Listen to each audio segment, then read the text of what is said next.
यशोमती मैया के नंद लाला। आप हमारे भी लल्ला का नामकरण कर दो ना।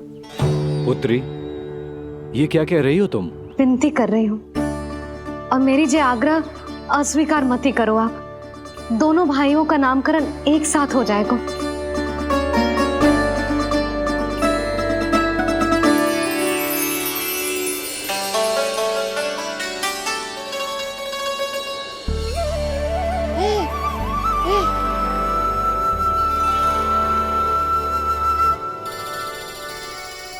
कितने प्यारे और निर्दोष बालक हैं।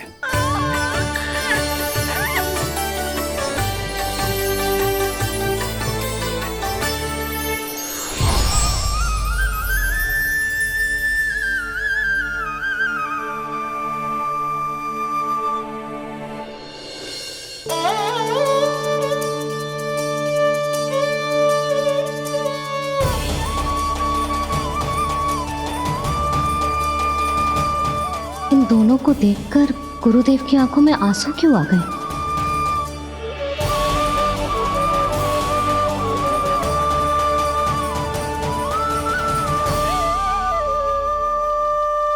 ये क्या कर रहे हैं ऋषिवर? संभालिए अपने आप को, नहीं तो मेरा रहस्य खुल जाएगा आज। अरे ऋषिवर, हाथ मत जोड़िए। इससे पहले कि गड़बड़ हो जाए, अपनी नमस्कार मुद्रा को आशीर्वाद मुद्रा में बदल दीजिए। बात को समझिए। मैंने ये अवतार मैया और लल्ला के अद्भुत संबंध का अनुभव करने के लिए लिया है, पर आपकी भावुकता के कारण यदि मैया को मेरा सत्य पता चल गया तो ये संबंध ही बदल जाएगा।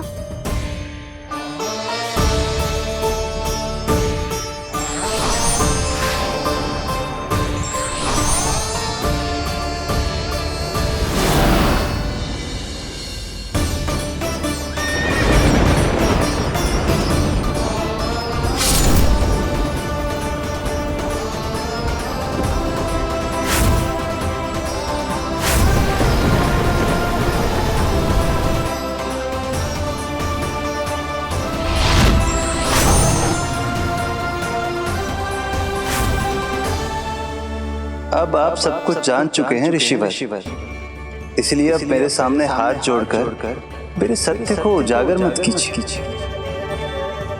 अपने शिष्य वसुदेव के पुत्र के रूप में मुझे आशीर्वाद दीजिए।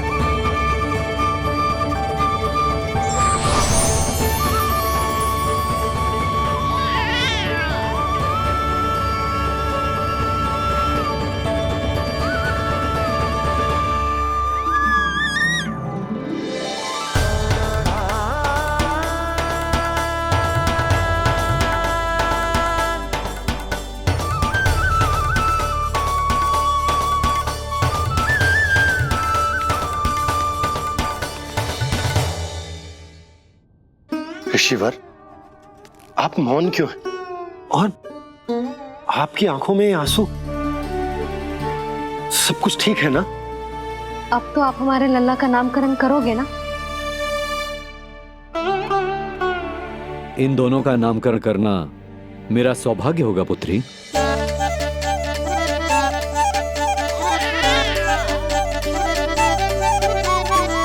परंतु ये गोपनीय रूप से करना होगा।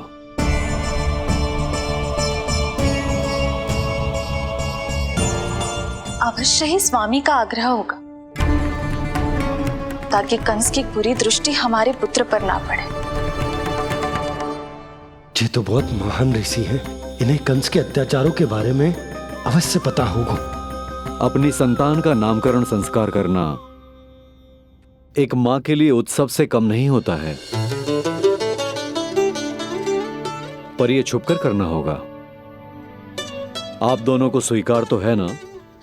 जैसी आपकी आज्ञा गुरुदेव। स्वीकार है गुरुदेव। तो फिर कहाँ करना है हमें नामकरण का प्रबंध? गुरुदेव, मंदिर सही रहेगा? उससे पवित्र स्थान तो हो ही नहीं सकता है। ऋषिवर, आप तनिक विश्राम कीजिए, हम लोग प्रबंध करते हैं। मैं कुछ समय इन बालकों के साथ व्यतीत करना चाहूंगा। ये तो इनका सौभाग्य होगा। हमें आज्ञा दीजिए।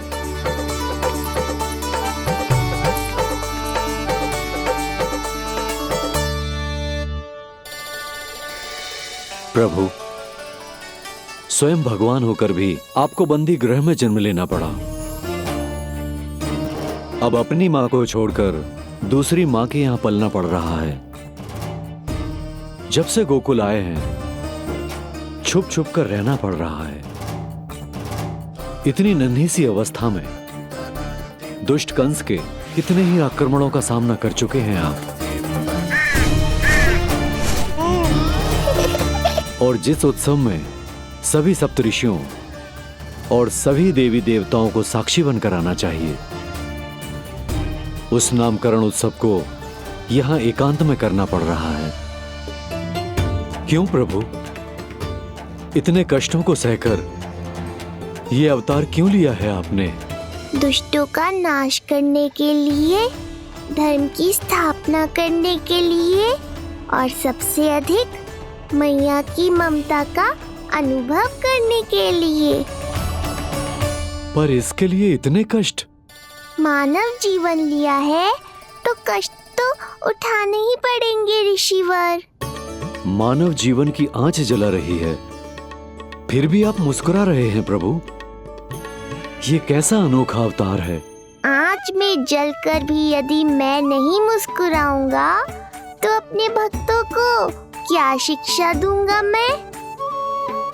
आज एक कंस का प्रकोप है, भविष्य में सहस्रों कंस होंगे और आने वाले युगों में होंगे अनगिनत कंस। उस समय मेरे भक्तों को पता होना चाहिए कि अपने कष्टों को कैसे सहना है और धर्म के पथ पर अडिग कैसे रहना है।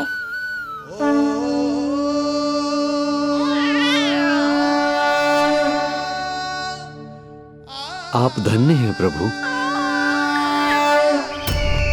देखा अस्ति, जब सिंह दहाड़ता है तो वन के सभी जीव जंतु इकट्ठे हो ही जाते हैं। वो सब जो मेरा विश्वास पात्र होने का अधिकार और ये सिंहासन पाना चाहते हैं, सामने आए। बुद्धि के बिना बल अपंग होता है महाराज, और मेरे पास बुद्धि और बल दोनों हैं। आप केवल आदेश दीजिए किसका संहार करना है।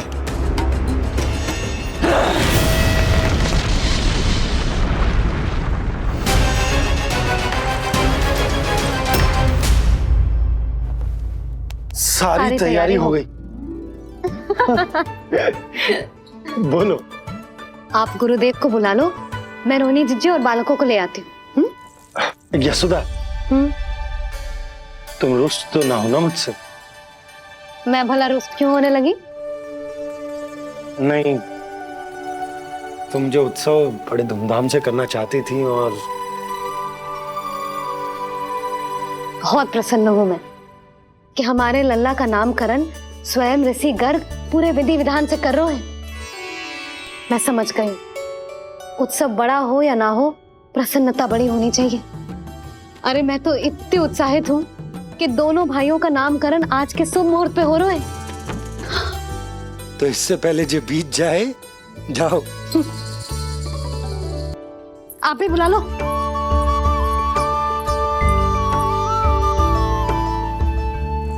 यहाँ सब के सब एक से बढ़कर एक है, तो फिर अपने कार्य के लिए किसका चुनाव सबसे पहले करूं? मेरा सामर्थ्य तो आपने अभी तक देखा ही नहीं महाराज। चुटकी बजाकर शत्रुओं का विनाश कर सकता हूं मैं।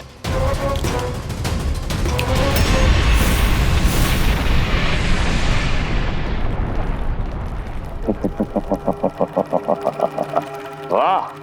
किंतु आपने तो बताया ही नहीं कि करना क्या है। वध,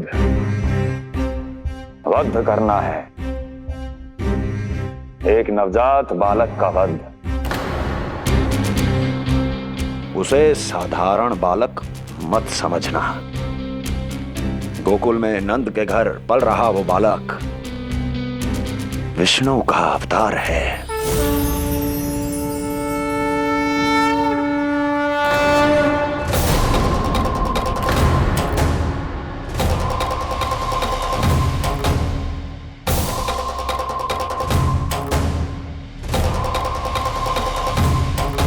क्या हुआ?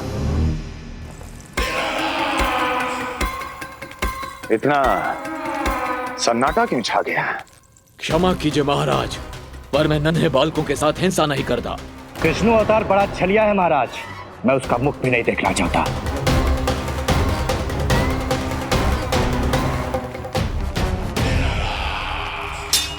गाने दो इन्हें। वैसे भी इस सिंहासन के लिए मुझे कायरों की कोई आवश्यकता नहीं। जाने दो।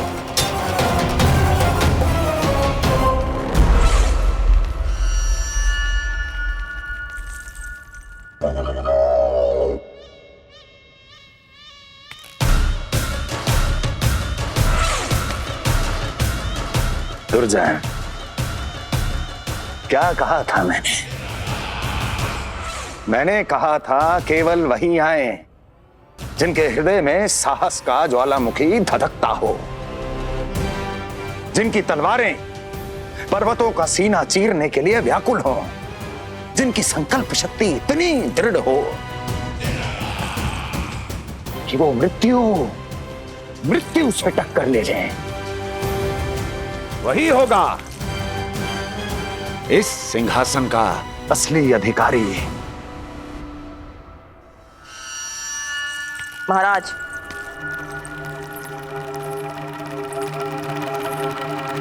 ना तो आपके दिए इस सम्मान का कोई मूल्य रह गया है और ना ही आपके भय का।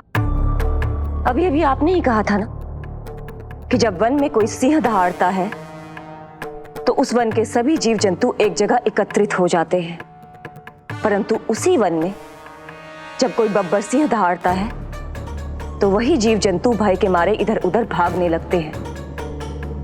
निश्चित ही वो बालक इन सब के लिए बब्बर सिंह बन चुका है। उसका भय हमारे साम्राज्य की नींव हिला रहा है महाराज।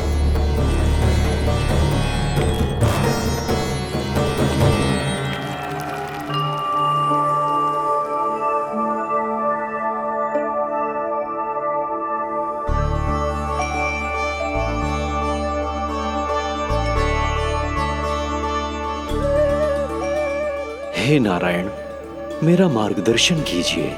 हे मां सरस्वती, मुझे आशीर्वाद दीजिए ताकि मैं दोनों बालकों के लिए सर्वोत्तम नामों का चुनाव कर पाऊं।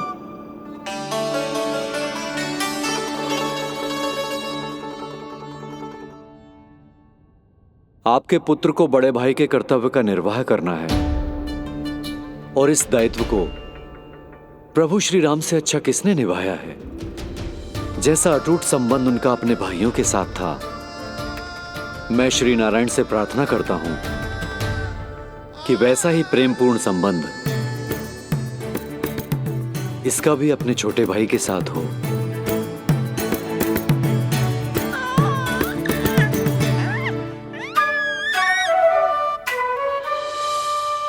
इसीलिए इसका नाम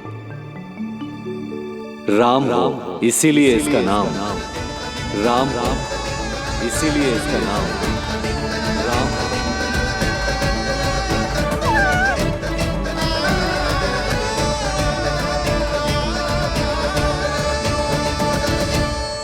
बड़े भाई में आदर्श, न्याय, संकल्प बल के साथ साथ शारीरिक बल भी होना चाहिए। मैं देख पा रहा हूं ये बालक इन सब बलों के लिए जाना जाएगा। इसलिए जो नाम इसके व्यक्तित्व के लिए सबसे उचित है वो है बलराम। बलराम, बलराम।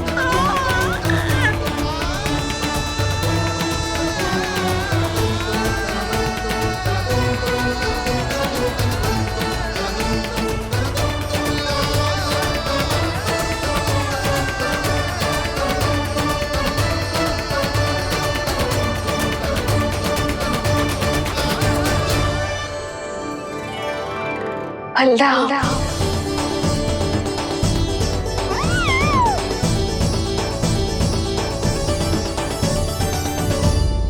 तो फिर उसका नाम बल राम रखना। कैसा अद्भुत संयोग है रिसीवर। जब इसके जन्म की सूचना देने मैं वसुदेव भैया के पास मथुरा गया था, तब उन्होंने भी यही नाम रखा था, बलराम। ये संयोग नहीं, नारायण की इच्छा है नंदराज। बलराम से अधिक उपयुक्त नाम इस बलराम के लिए कुछ और हो ही नहीं सकता है। पर मैं तो दाऊ कहकर ही बुलाऊंगा इन्हें, बलदाऊ।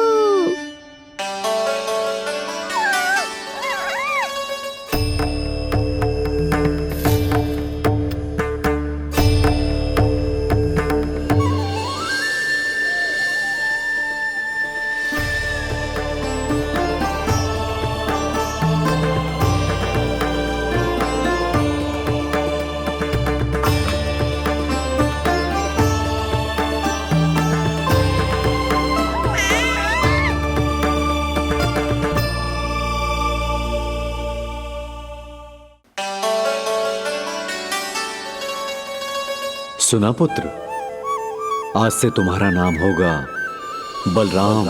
बलराम बलराम।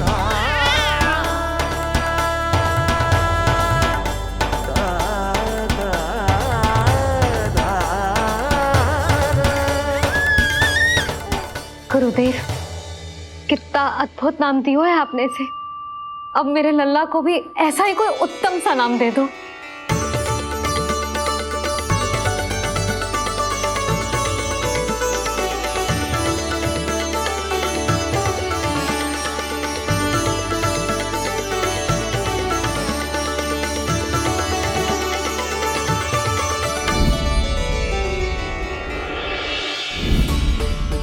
ये कठिन दायित्व आपने ही मुझे सौंपा है प्रभु।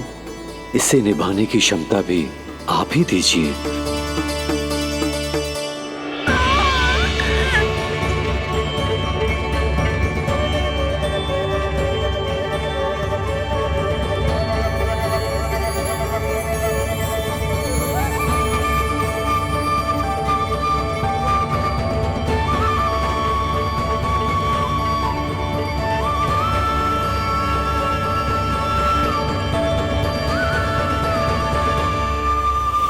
कृष्ण कृष्ण कृष्ण कृष्ण कृष्ण कृष्ण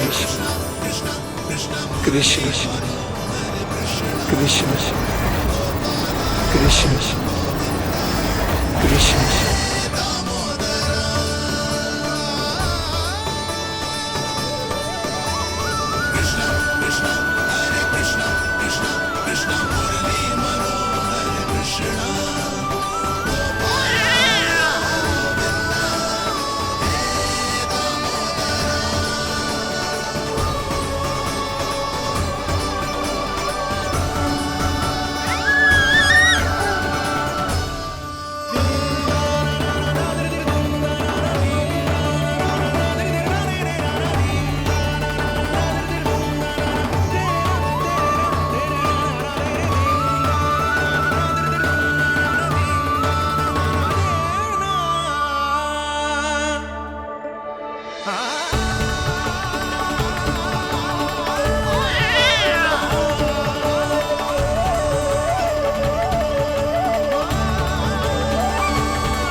कृष्ण कोई साधारण शब्द नहीं है।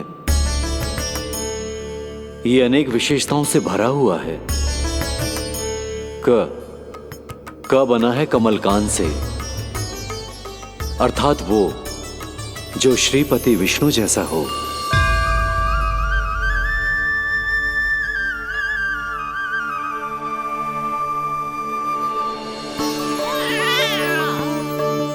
री की उत्पत्ति हुई है श्री राम से, अर्थात वो जो सबके हृदय में बस जाए। श ऐश्वर्य के स्वामी विष्णु के लिए, अर्थात वो जो समृद्धि लेकर आए।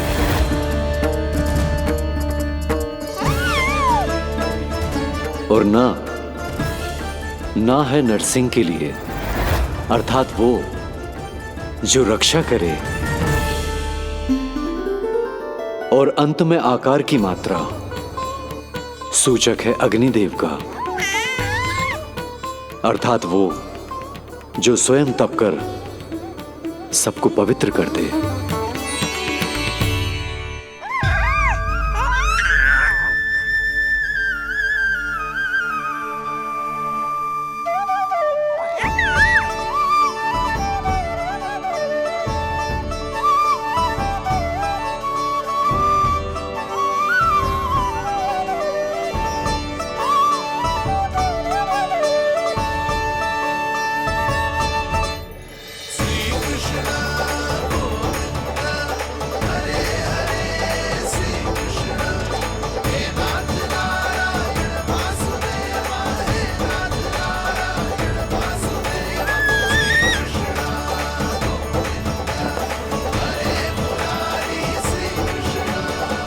आज से तुम्हें सारा संसार जिस नाम से पहचानेगा वो नाम है कृष्ण। वो नाम है कृष्ण। वो नाम है कृष्ण। वो नाम है कृष्ण। कृष्ण कृष्ण कृष्ण कृष्ण कृष्ण कृष्ण कृष्ण कृष्ण कृष्ण कृष्ण कृष्ण कृष्ण कृष्ण।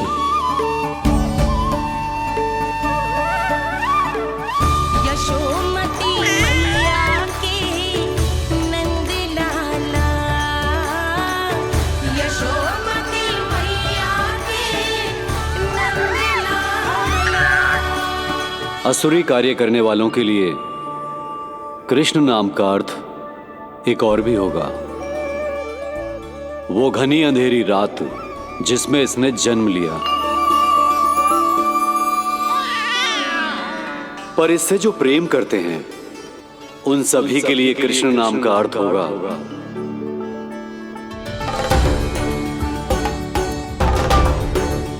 अतुलनीय सुंदरता और अथाह प्रेम।